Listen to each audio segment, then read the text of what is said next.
Hey everyone, welcome back to Nationalist Academy. I'm sorry it's been so long since we had a thing. People have real lives, and we have a familiar face back as a guest. Uber, welcome back to the stream. Thank you very much. And joined with me as always, it's PK. PK, you there? Yes, I am. Seemingly my headset cut out for a second there, so I didn't hear what you said. Sorry. All right, cool. I just introduced you. So Uber's come back because I want to have a little debate with him on capitalism. And PK, I'm not sure, but since I always talk about you as Nietzschean in nature, I'm not sure, but I think you might agree with him. But I've been having a little bit of I agree with certain parts of capitalism. I think that a mixture between capitalism and socialism is the way to go as far as economics are concerned. And this is just obviously to take up 2 seconds, but as far as economics are concerned, my favorite person to read is Gottfried Feder. So, all right. So I think before we even have the discussion, I think this is a point that Uber, I think you must agree with if you're at least politically aware.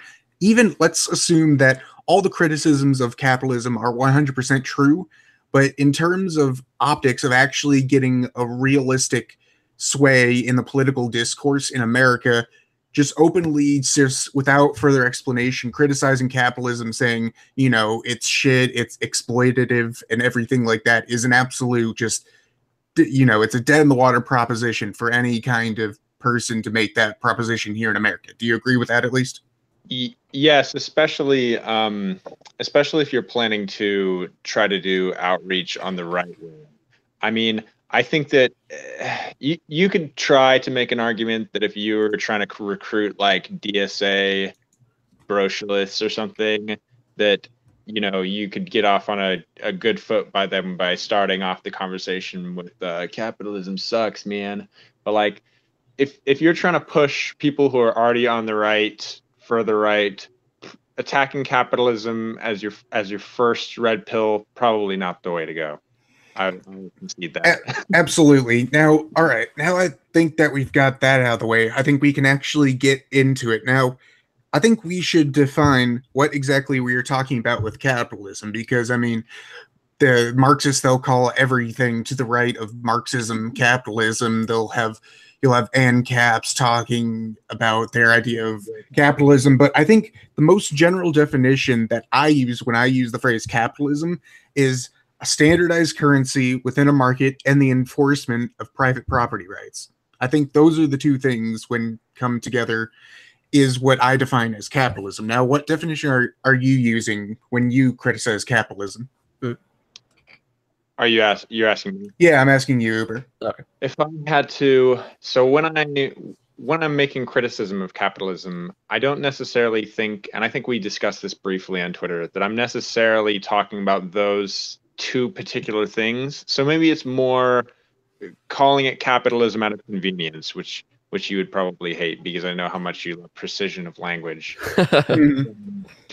Yeah, I mean, I don't have a problem with the idea of a currency existing. I think that if you talk to anyone who's like, no, man, we just need to like abolish currency, okay, you're utopian. Like, who was that faggoty teenager who was on the debate with was it I can't even remember, but I think it was on Warski Live or whatever. He was with Bad Mouse or whatever, and he's that faggy teenager who was basically like, no, we don't need to use currency. We'll use labor vouchers. And that was this big thing. God. It isn't a currency, man. It's the labor you do. You'll get a voucher saying you did that much labor, and you can trade it. It's like that's taking industrial capital to the whole wrong level.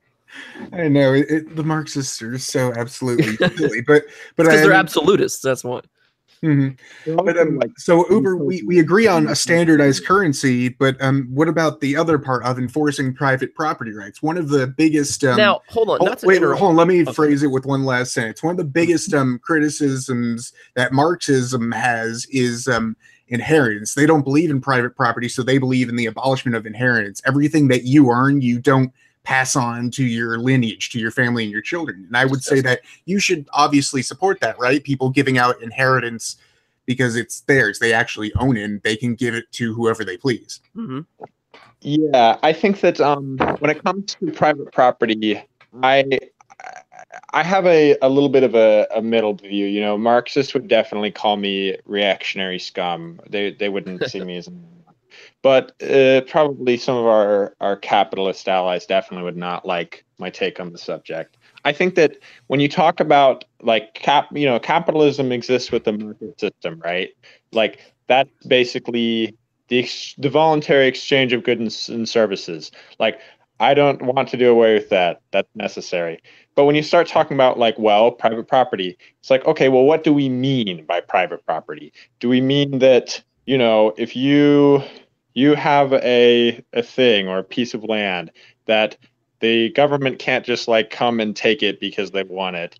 Or I mean, because in my I hate to use Marxist terms or like concepts at all because it feels like betrayal a little bit. Mhm. I kind of like the idea where when you start talking about like the definition of socialism, and obviously an important topic for this debate is probably like where does, you know, a concept in definition like theoretical versus in practice, how does that play out? But the most basic definition of socialism is worker ownership of the means of production. And I think that, you know, you could talk about how like a system based I on don't I've mean heard, to. I've actually heard a more Hold broad on. definition on it. I don't mean to interrupt you guys saying this or whatever, but there's a specific flaw with the baseline concept of a worker run society like that. So the problem with that is that you're going to get into, okay, so which workers own the means of production? You can't say all the workers do because then that negates any type of chain of hierarchy. And therefore it would reside only in a utopian concept where all workers were able to function as the boss of said facilities. Precisely. So I think that when we talk about how can we like start to talk realistically and not utopian Mhm. about how this concept can be implemented to actually address social inequality in our society, okay? Mhm. Then you can very easily look at organizations like, I don't know if either of you know about Winco. I mean, maybe you Winco? do. Yeah, maybe they don't have it where you live. Where I live, it's basically a grocery store and it is employee owned. The employees that work there, as part of their retirement package, they receive stock in the company over time as they work there. And the stock is not publicly traded on the stock market. Only employees have the stock in the company. And I like this that. produces several different effects. For one thing, the employees actually care more about their work because if they steal a pen or they leave the lights on or something, they know that they're ultimately only stealing for themselves. So it actually cuts out losses in capitalism that normally happen from disgruntled workers like, man, fuck my job, and they, Yeah, whatever. the normal problems with rampant capitalism in a sense. Exactly. And it also, I've, Which I, I do they tend to said that like. I think that's a great idea. The whole I stock think and that if like we your implement workers that only have stock there. like my problem with capitalism is not the idea that people can voluntarily exchange goods and services for money. My problem is the idea that, if Joe the plumber goes down to the grocery store to buy a gallon of milk, he has to pay a 5 or 10% sales tax. But fucking rich Uncle Moneybags from the Monopoly game with a gold encrusted monocle can waltz down to the stock market and buy a share of IBM for $5 million and pay 0%. That's abhorrent, and Yep, I we agree. have to do something to address that. I mean, we can't just leave that the way it is. I think So I don't know what you would where term that, but that's what I have a problem. we need to look at tax reform at that point too, because that ties in a lot with this concept. Because obviously, rampant capitalism, the big issue is that it becomes a corporate type of oligarchy, right? Like the government systems become more corporate, and then legislation is completely passed in favor of the corporate elite, right? Like those that can benefit more from this. So tax reform, I think, should be a serious topic we look at. And I for some reason, it comes through that you're mumbling. Me? I think Yeah, it's just yeah. when either of us talk. I think his phone doesn't. It just kind of mumbles whenever we're talking and he talks at the same time. But I think it's fine. Okay. It doesn't Okay, that happen makes too sense. often. But my criticism to that is that that is being done. It is already being done within a capitalist framework. I mean, did you read I gave you an early copy of my book. Did you read the chapter entitled "Virtuous Capitalism"? I read the definitions basically. All right. Well, basically, in that, I argue that the actual framework of capitalism isn't the actual problem. It's people basically acting on consent based rather than duty based ethics, acting on vice instead of virtue. If you have a people who have a social hierarchy, have a sense of duty, sense of honor, and all these things within these things, you can absolutely set up a cooperative. It's only when you try to force people to have a cooperative, or you try to make it kind of like the British system where it's like you can be as capitalist as you want, but we're just going to offer a government alternative that's somehow publicly owned because the government owns it, everything like that. And the big problem that I have with people who just openly say I'm a corporatist and a fascist is it's like, okay, you're not actually against all these big wealth tycoons doing what they want with the economy. You just want them to listen to you. So it's just so it's like this with the fascist system. It's like, okay, we have all these big, huge monopolies and oligarchies exploiting the economy. We're not going to disband them. We're not going to replace the economy with virtuous people who won't want to exploit people. We're just going to make those bosses beholden to us. And then it becomes a matter of how well can you get away with your corruption? How much can you skim off the top without the government, saying that they need to invest funds to investigate it or not? I mean, you have that pretty much now. We have a corporatist system right now in terms of military contracts and everything like that. We have like you've heard there are horror stories of basically if a government office buys new staplers, they have to go through all kind of bureaucracy, and the stapler that costs $12 ends up costing $60 per stapler, some ridiculous crap like that. Employee, I can report to you that those stories are 100% based in reality. It is absolutely disgusting. You were talking about like the mentality that needs to be set in order for this type of thing to take out. And Feder wrote in his book Manifesto for Breaking the Financial Slavery to Interest, his economic policies.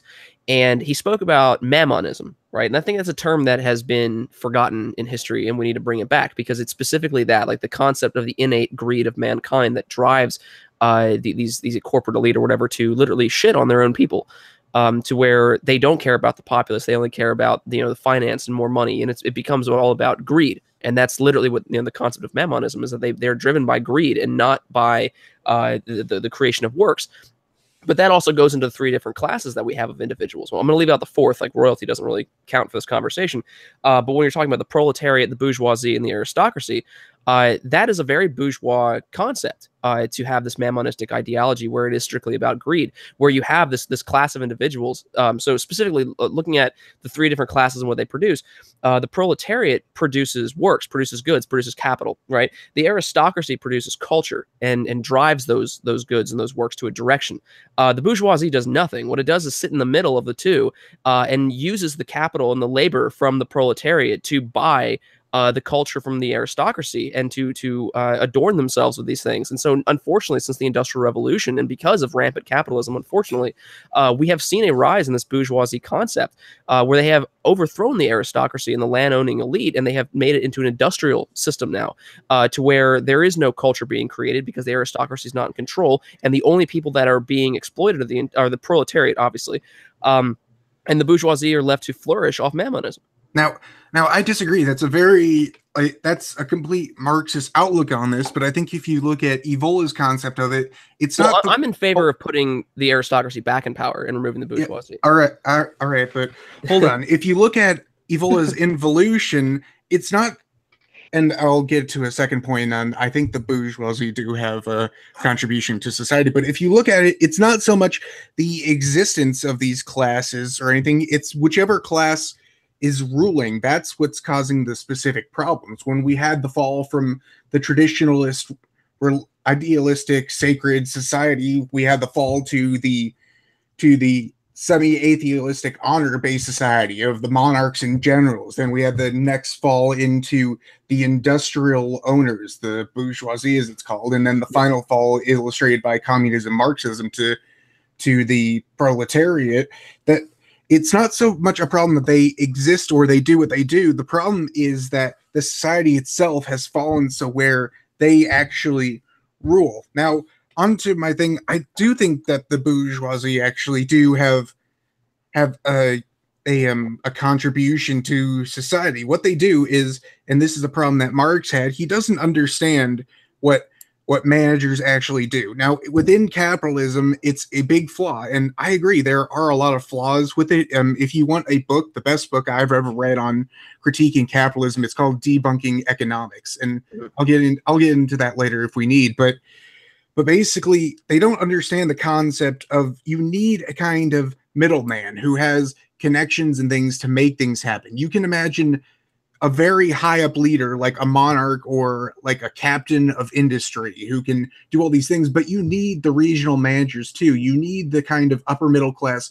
person who can connect with a local set fixed community who still that's a completely different thing though. Hold on. Well, would you not agree that like a person who, let's say, owns the regional branches of a Amazon factory in the state of Georgia, would you agree he's not a part of the bourgeoisie?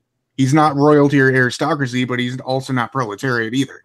Well, that's the thing, though. I wouldn't put him at that at all, because this is the big issue with that, is that we tend to, like, the Marxist concept with the bourgeoisie is pretty much anybody that makes more money than you, right? Which is absolute bullshit. We're bourgeoisie. Say what?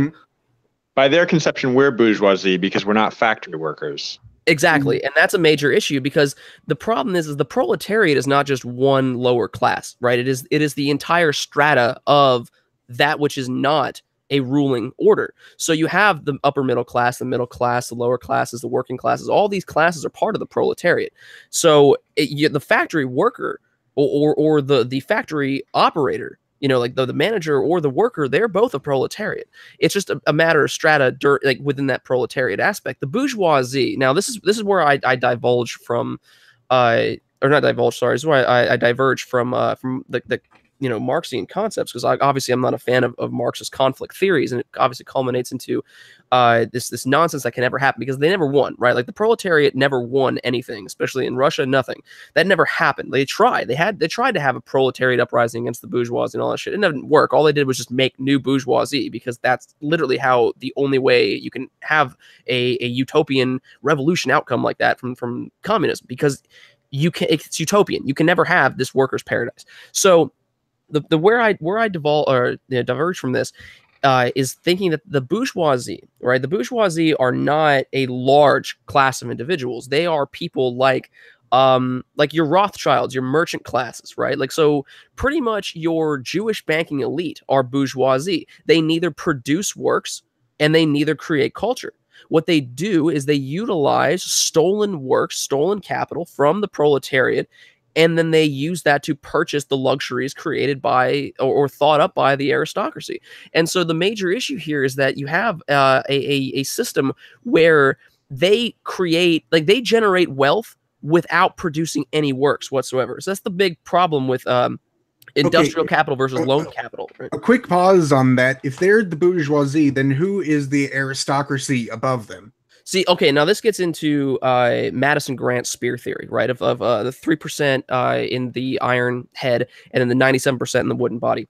Now, the big issue with that is that only takes into account the aristocracy, your 3%, and the 97% the proletariat. It does not talk about the bourgeoisie. What happened, though, the same problem that he talked about democracy, but it's the same concept that happens when things are dethroned elsewhere. The aristocracy was removed. Some still own land, but they were removed from power, right? Like, so there are aristocrats still out in the world, people that have chateaus, people that own these lands, and then there are others that have been completely removed thanks to communism. Like my family used to be a royal family, or not royal, sorry, a noble family in Germany. We had a castle, right? Like my last name is von Dietz. It's from a city of Dietz. Now the big issue is that my family is no longer of the aristocracy in a sense, right? Like I'm now middle class, and that's what happens when you have the dethroning of the aristocracy, when these people are kicked out of their lands and kicked out of what they were doing. And completely, I guess, disenfranchised in a sense. So it's not just like they're out there. It's not, they weren't removed. The aristocracy as a class, right? Because like what it is not, these classes are not specifically based on economics, and that's the big thing that people don't seem to get. There was a major difference in the class eugenics of Europe for thousands of years, right? Like you had people that were farmers forever. You had people that were in nobles for the majority of their standing. So you had a specific type of eugenic breeding that was specific to these different classes. So you are going to have difference in thought process. You are going to have difference in physicalities actually between people that are blood aristocracy compared to people that are blood proletariat. And you have the same thing with these merchant kind of peoples that are nomadic, that are international. I mean, like literally there is a physical characteristic of Jews that we can point out. And that's like that ruling class of Jewish people owns the banking industry. That is an entire bourgeoisie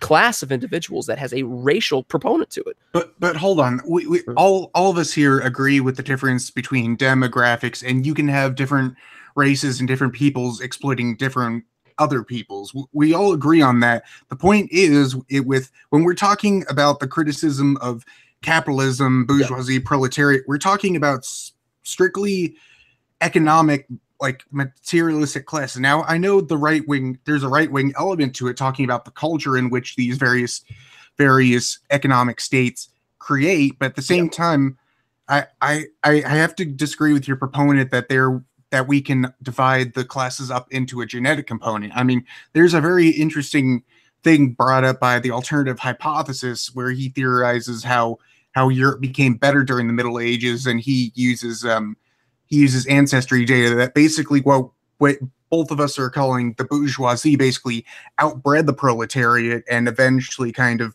merged into what used to be the proletariat, and by that the genome was bettered. I mean, he has evidence of this itself. So I mean, it's not so much like a separate demographic thing like with Jews, like, oh, we can genetically test them or we can look at their phenotype and say that. Economic classes, I agree, they do exist. There is a category difference, but it's not even like race where there's blurry edges. It's even less than that. It's like kind of, but I mean, psychology I think is the thing, because like there is I'm not sure we can use psychology, but the point. Let me just finish my quick point. But the point I'm getting at is it's a lot easier to transition between classes than it is between race. With race, it'll take generations of breeding with that specific race to breed your genes out and everything like that. But in order to change class, I mean, you can go from George Soros to a homeless person on the street with a single revolution taking all your stuff, and your mindset will absolutely change or you'll die off. I mean, it's not.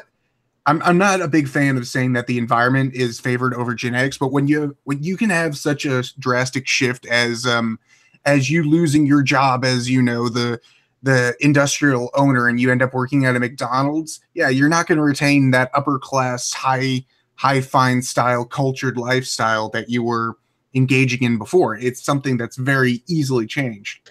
And where I agree with you completely on that, the big issue I find with that concept is that it doesn't take into account the mindset of people. Like, so anybody can lose their job. Anybody can become homeless, but it takes a specific type of individual with a specific psychology to remove themselves from those situations and advance in a sense, or re-progress. So the big issue is that we have to take into account the psyche of the individuals in these different roles. What are these people that are bourgeoisie now? Why is it obviously there's a psychological component here even within our own races. Why is it that the people that are now considered the bourgeoisie, that are in charge of the world, that are in the place of what the aristocracy used to hold, why is it that culture, fashion, architecture, art, all these things have not only stagnated but regressed in conception to the point where we are now in a complete set of regression? We don't have any progress going on, specifically in the community of the arts or high fashion or high culture, right? Like the mentality is not there. There's no psyche in the bourgeoisie to produce anything of culture. It is only to consume and exploit. And the difference is the proletariat still, by this day, is still working their asses off and wondering why their leaders are not doing anything to benefit them, because that is their role in life. Their lot in life is the 97% of the spear is to drive the 3% of the iron head through the shield. And unfortunately, that 3% of the iron head is now dispersed throughout the body thanks to democracy and the removal and disenfranchisement of the aristocracy. Yeah, Mhm. I think I don't know if you both or one of you agree with me about this, but I think to a certain extent the issue we're getting into here is somewhat of a difference of terms or like the understanding of the meaning, like the Oh, definition of ideas. Like I would 100% agree with you about what you've been saying about the nobility was overthrown by this bourgeois, basically merchant class. I think that Cole might be sympathetic to the idea that like the issue is not the existence of these classes. Like that's basically where Marxists get it wrong. Like that we yeah, need to do away with the whole concept of bourgeois. And you said, you know, like that doesn't exist. You can't achieve a world where there isn't managers, bosses. A non-hierarchical state of existence cannot exist. The agreed. problem is, I think, the problem is not necessarily capitalism, although there may be some ways in which the system has been rigged to the people currently in charge. The problem is that our whole civilization was basically hijacked by, I mean, you know, let's face it, Jewish bankers, pretty much. And Mhm. I mean, really, let's say it openly. Like it was Right. Jews, right? And they are, you know, they are the sitting at the top of the pyramid now. And so I think that, I mean, you can make a distinction between saying, hey, we need to get these motherfuckers off of the top of the pyramid, like they need to be gone. And maybe if we get some of our people on the top of the pyramid, some of these issues that appear with capitalism, like you were talking about, culture, things like that, will start to kind of go away on their own to an extent. And then we would have a better ability to actually assess the pros and cons of capitalism as a system, things that are inherent to it.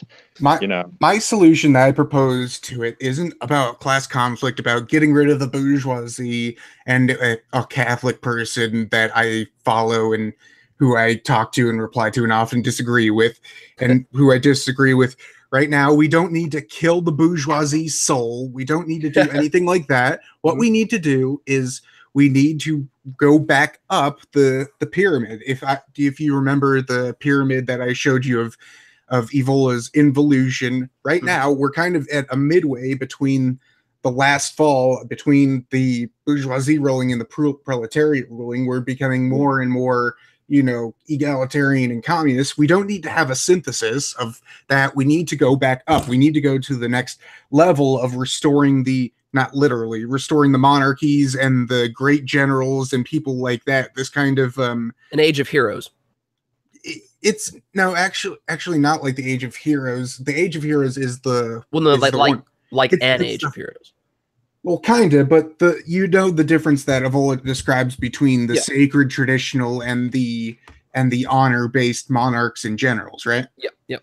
So we need to go back up. We need to start encouraging things like honor and duty and these great concepts like serving your country and being patriotic and serving your people and everything like that. And once we achieve that, then we go the next step further of bringing it back the sacred and all this, that what we do is a sacred venture, that our body is a temple that we need to have preserved, that the way we move and breathe, it has such a significance that we can't let it be simply, wow, I can't let myself do this because it'll be an absolute disgrace to, you know, as they would say in the old times, to the gods above. I would be impious for doing this. Yeah. yeah, I So think don't get rid of, let me just finish with one last sentence. Don't get rid of the merchants. Don't do that. But once you reestablish a system that goes higher and above the merchants, what they do and get away with will be at the worst tolerable. At the best, it'll be beneficial. At the best, it'll be beneficial. At the absolute worst, what they get away with will be tolerable. Ton of the yeah. merchants need to go, but yes, well, obviously, I don't agree with getting rid of the classes. That doesn't make that's just Marxist. Hmm. But like my capitalist friend would say, killing the bourgeoisie's soul. I mean, depend like honestly, if we're talking about modern day what the bourgeois is, I'd say get rid of all of them. They are corrupt to the bone. Even the Shaboskoys, they're all corrupt beyond. Like they've just become a stagnant, horrid cesspool that needs to be removed. It's just that's just because modernity kills everything it touches, though.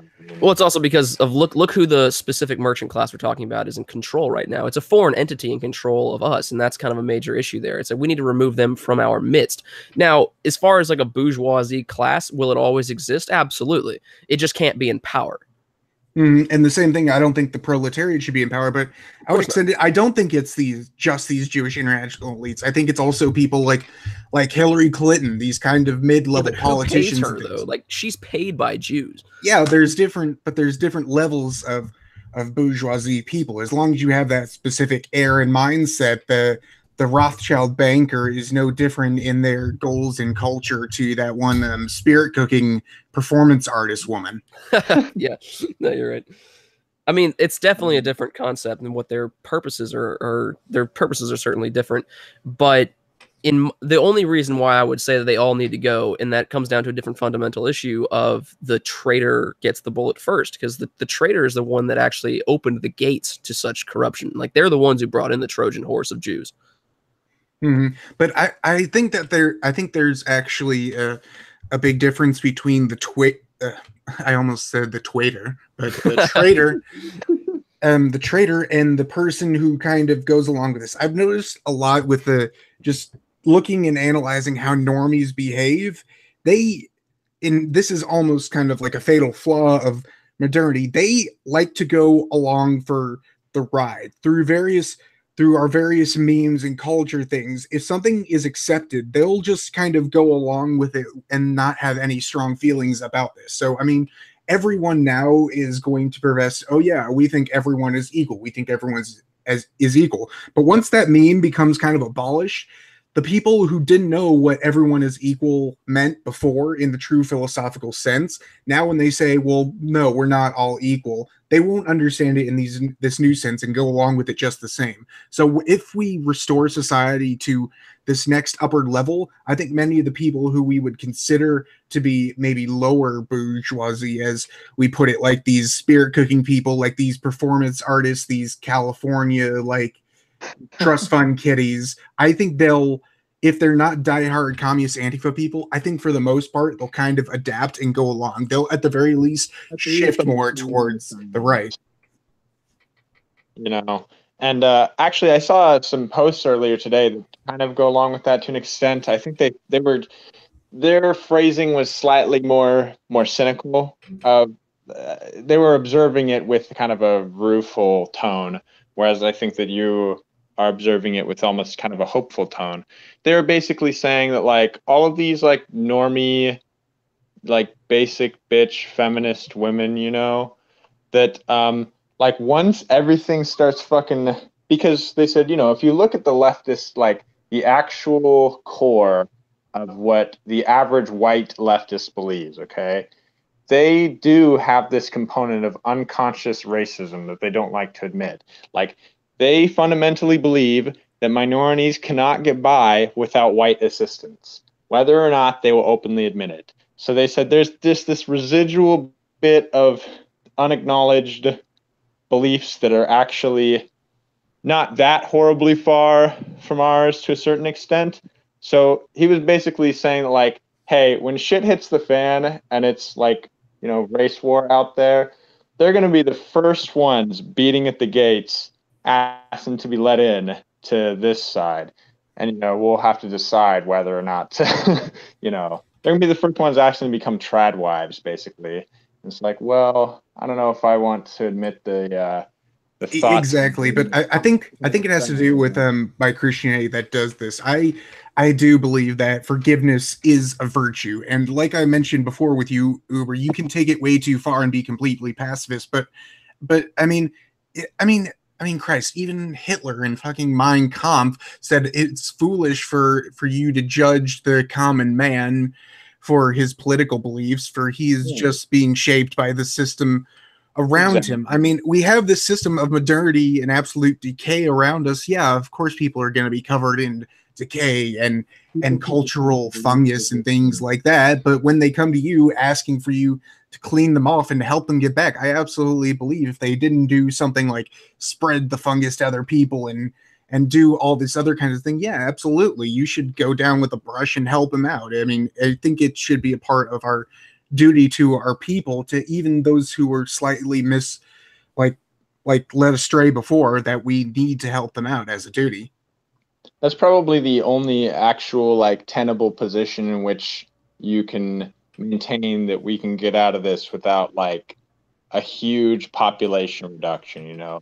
Like a lot of people who aren't as forgiving, you know, more black pill side of things, they come to the conclusion like, well, the white race isn't worth saving because we're so stupid and fallen that we let this happen and so forth. And it's like, yeah, that's you know, it sucks, but at the same time, like we were all born into this world, you know. We didn't get to decide, hey, I'd like to be born into a world with nice moral values and like great systems that already exist. We were born into an age of degeneracy and darkness. It's like a synthesis of defeatism and perfectionism. It's like, I want this to be perfect, but because it's not perfect, it's just not worth trying to be trying anymore. And that's what's absolutely ridiculous. You're never going to have such a cultural revolution where literally everyone believes in your ideas, where literally everyone is on board with the agenda. Like, I think it was I can't even remember where it was from, but it was basically a book on cultural revolutions that basically said at any given point, the most you're going to get that actually are supporters of your cultural revolution is like 25% or so. And then it divided them up, but it said something like 60% of like the total population will be completely indifferent to your cultural revolution and go along with just whatever is the status quo. And you can illustrate this in revolutions that have happened before in history. You know, I mean, like obviously it's not from our side, but like if you look at the Russian Revolution, like what percentage of the Russian population do you think were like fully indoctrinated Bolsheviks at the time that they actually pulled off the revolution? And how much percentage of the population do you think were just like hungry people out marching for assistance, basically, right? That didn't really have an ideological, you know. And I think that I hate to borrow concepts at all from the other side, I guess, but like I think we need to take an attitude of probably like the vanguard concept, that like we are never going to be able to get every single average fucking normie out there to be like, oh yeah, you know, Hitler did nothing wrong. But at the same time, we have to build up a base of people sufficient to actually agitate for social change, you know, like you say, cultural revolution. So we are basically in this place where we're waiting for our moment, you know, like things are getting worse and worse, and we're being vindicated on every front as far as the correctness of our ideology goes. But we have to consolidate and wait for the moment when things are bad enough that when we, you know, when we march on Rome, like the average person will say, you know, fuck it, it can't be any worse than how it already is. That's how revolutions happen. Revolutions happen when young men go hungry, basically, is one of my history teachers said. And it's pretty much true if you look at the story of history. You know, people are content with the status quo as long as they are getting enough to, you know, get by, basically. So, you know. Yeah, indeed. And the only I think it even mentioned within that particular book that I can't even remember what it's talking about. Maybe it's Democracy and Guns or something like that. But anyways, it even mentioned that the only time where this trend was not the case was when conditions were absolutely so bad that it was either a choice between death and actual revolution. And he brought up some various points about tyrannical like monarchs and things like that. I can't even remember the specific examples, but that's basically the only time. And to quote, I believe it was FDR, that poverty lines and empty food carts are what fascism is made of. Yeah, thank you, FDR. Yeah, well, friggin' mislabeling of fascism going even so far back then. Yeah. Just I always like to look at fascism in a simplistic sense, really, or at least the definition of it is more of a state over people type of concept, right? Whereas obviously here I go again being a shill, as National Socialism is more for people over state, which is why I think that fascism obviously is more akin to industrial capital, industrial concepts, and to capitalism, really. Where you have, and that's kind of where like you have like the middle, like there's three real there's three kind of camps you can kind of be in. You can be a fascist and be all about capitalism, or you could be a Marxist, right, like a communist, and be on the antithesis and be about socialism to the extreme. Or you could be a normal person. You can be a National Socialist, and you can be in the middle, right? You get the best of both worlds. synthesis. Normal person, National Socialism. In some other timeline, some blessed timeline. But here, this is another point I think we'll disagree on. Let's assume for the purpose now that National Socialist Germany was a very successful economy, and had the war not happened, let's assume they got Danzig, the Sudetenland, and Slovenia went through all the Vienna and Lubja Award, or I can't even fucking pronounce that stupid thing, Lubjana. Yep. All those awards, and that went through without a war, and the economy would be successful. All those economic programs, such as the state-run workers union, all the various like healthcare things, all the distribution of resources and things like that, it wouldn't work here in America as a long-term system. The closest thing we got to that was during the Great Depression, and if a man wants to dig a hole and fill it back up, pay him to do it. That won't work in America for a variety of reasons in the long term. Now, I'll say this. What does work and what actually can be applied are nationalized public work projects. Like if you want to hire a bunch of local people to build a dam or to build rail systems. Yeah, or build like infrastructure or something like that, that produces a significant enough value for the entire community and everyone in the nation who goes to that particular area that it actually becomes worth it. But if you do something like, if you start doing like, well, we need bread lines and we're going to start hiring the local people to run and distribute the bread lines and things like that, then you start getting into nonsense like that. And when you start getting into nationalized workers unions, you have so many different culture is the wrong word, but states of living, from the rural to the suburban, from the East Coast to the West Coast,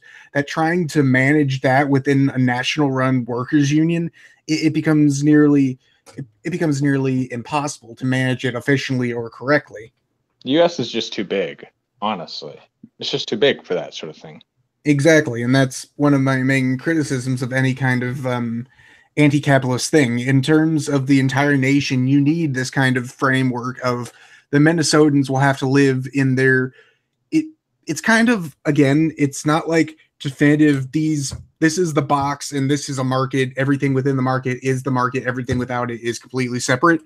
It's kind of like, imagine if each market on the United States was just like a watercolor paintbrush dunked on the map, and it kind of spread out and got more and more light as it went out. And you have all these kind of markets interlapping and things like that. And I think you can have that within a non-centralized and non-heavily regulated system such as capitalism, but you can't even really have it within a system like National Socialism with its National Workers Union. You can't really have it in National Syndicalism with its guild-based things, because even the steelworker in Northern California is going to be very different in terms of what they need, what time they need it, etc., from a steelworker that's in, like, let's say, who knows, Savannah, Georgia. But so yeah, do you both agree with that kind of implementation of a centralized system, even if it did work and would have worked in Germany, would not be applicable to a country such as America? I can definitely see that the economic policies, or pretty much any of the policies in general, would not really be copy paste applicable to any other place, honestly. Maybe European countries, like certain European countries. But Yeah, I disagree. I think if you're a small enough European country, like if you're no larger than Spain, I think you can get away with it. Well, maybe. The thing is though is, and this is why I say this, is because in all the writings of all the National Socialist writings, right, they specifically said this is for Germany. Like this specific thing is for Germany. So the major issue is that when they were writing all of their economic policies, they were basing it strictly off the capabilities and productivity of the German Reich. It had nothing to do with any other state. Now I think the principles and the concepts can be applied universally. And one of the two books that I'm writing is actually on that, of National Socialism in the light of how it can be universally applied, right? Of how National Socialism as a strict doctrine can be utilized as compared to a specifically Germanic way of thought process or government type. Because I think that but you have to deal with it more in the metaphysical than you do in the actual manifest way that it came about into fruition. So National Socialism would have to be looked at strictly in a sense of policy, right? Of conceptualized policy. So you have to look at it in a like, say, take the agricultural policies, right? You would have to be able to have an open-ended concept of what an agricultural policy for a nation state based on National Socialism, which is the people of, like your racial group, your racial homogeneity, or not even if it's not based on race, but your homogenous group, and the prosperity of that homogenous group. How does agriculture in your specific area, how would it need to be arranged so that it benefits the people the most, right? Rather than looking at cash crops and imports and exports and tariffs and all other bullshit, how can you be self-sustaining? And that will change from nation to nation, from homogenous group to homogenous group, from race to race, from psychology to psychology. It will be completely fluid. Or I wouldn't say fluid, because it just has to be adaptable. And I think National Socialism as a concept originally was that. Or at least the philosophical aspects behind National Socialism are that. I think that it was just manifest and applied specifically to Germany. It was only ever applied specifically to Germany. So we never got to see the breakout concepts of what National Socialism was able to do in other nations. And in the United States specifically, we had the largest Nazi rally, I think, in the history of the world outside of Germany, in Madison Square Garden in 39 or 38. It would have been great to see what National Socialism could have manifested to in the United States. I mean, let alone any other country, or with in Britain with Mosley. There's a ton of different individuals that could have spread National Socialism outside of Germany, but I think unfortunately the war really did kill it off. I agree with like 95% of what you said, but two things. I think Mosley actually was fascist, not National Socialist, and the second. Well, you're right, but I think he would have turned to National Socialism kind of like Mussolini did towards the end there, because it became more about race as compared to about like the state over the individual.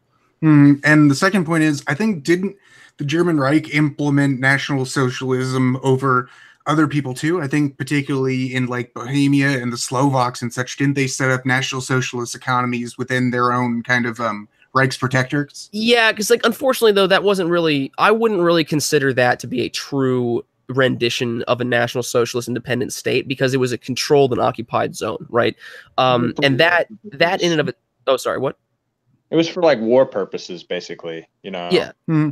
Yeah, it was occupation. It wasn't that, but true. But I'm thinking if there was a case that it wasn't occupation. I mean, legionary Romania? I don't think we could call that occupied, would it? It's true. There are certain areas that were not technically occupied, but I don't think that they had enough time. Even the ones that weren't occupied. Okay, so like the Czech Republic was obviously occupied, right, because of the Sudetenland and things of that nature. So Sudetenland was obviously not occupied; it was German land, but the actual like Prague was occupied territory, right? So any puppet government that was set up in Prague, or for that matter, Poland, would have not been a true fruition of what National Socialism could be. Some of the Balkan states, I do think, like the Hungarians, for that matter, or as you said, the Romanians, these people actually did attempt to implement National Socialist policies. I don't think they had enough time, obviously, specifically because of resources, the war, the whole nine yards. Like, obviously, it was very late in the game that they started. Had they started back in 33, when Germany did, I think we would have seen a vastly different economy, but I also think we would have seen a vastly different amount of genocide coming out of Russia if they were to take over after that. Mm-hmm. And again, back to the particular point, I do very much love the concept of kind of like a racial expression, like basically that each race is going to express the state and society particular to their own own people, to their own essence, as it were. I love that concept, but again, this is going back to the very first point we made. In the United States, labeling and saying National Socialist, saying you're anti-capitalist, even labeling socialism, nationalism, we're turning that around and people are liking that, even ethno-nationalist. And I don't think you need to add national capitalist or anything like that. But I mean, I think as long as we implement these, like we implement protectionism, we kind of renew like duty-based ethics into the national psyche, we restore ethno-nationalism into the general culture, I think that it will actually be enough, and we don't have to strictly advocate for National Socialism and do things like, having a presidential debate, and they'll be like, what is your policy on workers' unions? And they say, well, if you actually read Mein Kampf, he actually wants a nationalized workers' union, so I think we should do that for America.